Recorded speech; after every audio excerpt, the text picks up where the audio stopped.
Hello everyone, it's Thumper, the Rabid Rabbit. Today we're going to talk about a question that comes up a lot, and that is how do I detect if my turret is destroyed? And what we're talking about today is a bug with a splitter, and we'll report this again. There's a billion splitter bugs. I imagine the developers have a list a mile long of splitter bugs alone, because it is just a terrible component, and I love it so. But it does prevent us from doing what I'm going to show you. And I've said in previous videos that you can't detect when a turret gets destroyed. That's not entirely true. It's theoretically possible, so that's what I wanted to show you today, how it's theoretically possible to do, just doesn't work in game. Alistair, Jared, if you guys are paying attention here, can you add a refresh to the output of the splitter so that it calculates when an entity is destroyed? That would solve this problem. So here's how this works. First, I'm going to show you Rustrition. I love this tool. So here's the thing. This is how this would work in theory. In theory, when you put in a certain amount of power into a splitter, it splits it evenly among the connected interfaces. So in this case, 24 coming in, 1 getting used, 23 left over. It gets split 2 ways because there's 2 connected interfaces. If there was 3, it would be 3 ways. If there was 1, it would all go out 1. And that's important. I've intentionally put 24 units of power in here so that when it splits, the rounded value of the 2 outputs is 11.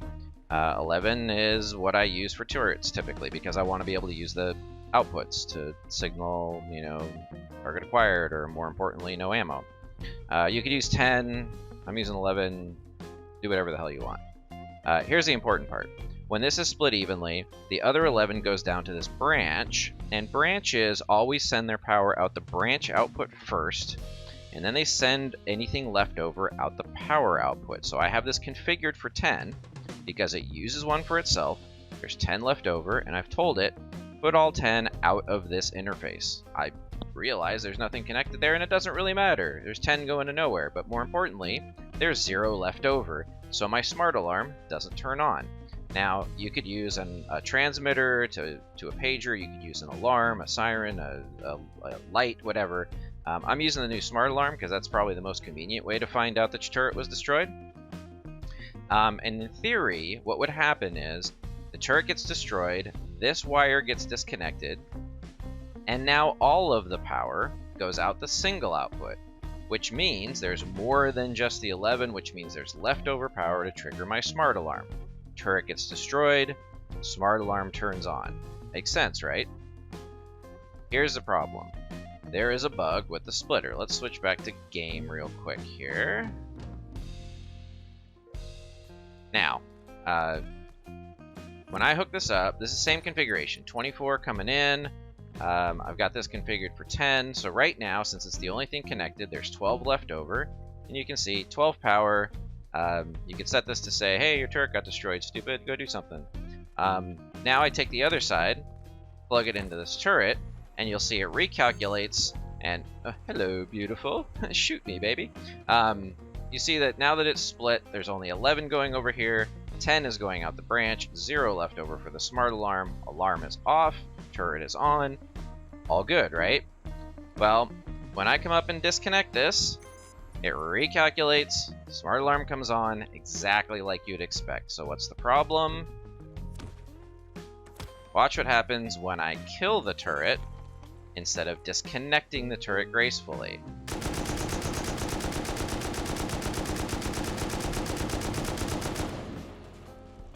There's our problem. Notice how the smart alarm doesn't turn on. Notice how the power output is still 0. Notice how there's still only 11 coming in here. That's because the splitter only recalculated the outputs when I gracefully disconnected using the wire tool. When the connection got cut, when it got forcibly removed by the entity being destroyed, it did not recalculate its outputs. And because it doesn't recalculate its outputs, it doesn't send all the power out the single output like it's supposed to.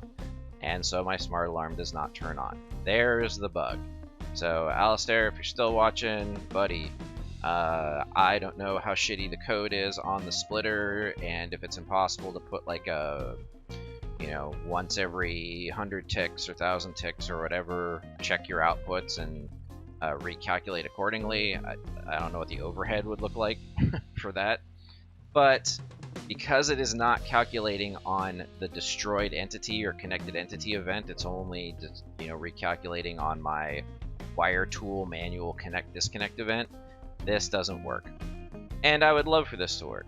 I'm sure lots of players would love for this to work, especially with this beautiful smart alarm and this amazing mobile app, which you did an amazing job on, by the way, so good job. Now, let's use it for something worthwhile, like telling us our shit got destroyed, and fix this bug. So that'd be awesome. So there you go. For those of you who've been asking, I know I've said it's not possible. It is possible. It just doesn't work. So if the bug gets fixed, I'll do some more videos. We can talk more about how to use supervised circuits for this kind of thing. But we do need the bug fixed first. So I'm going to put it back out there. Hopefully we can see an update to this, and then we'll have lots more fun. Good luck, and don't suck.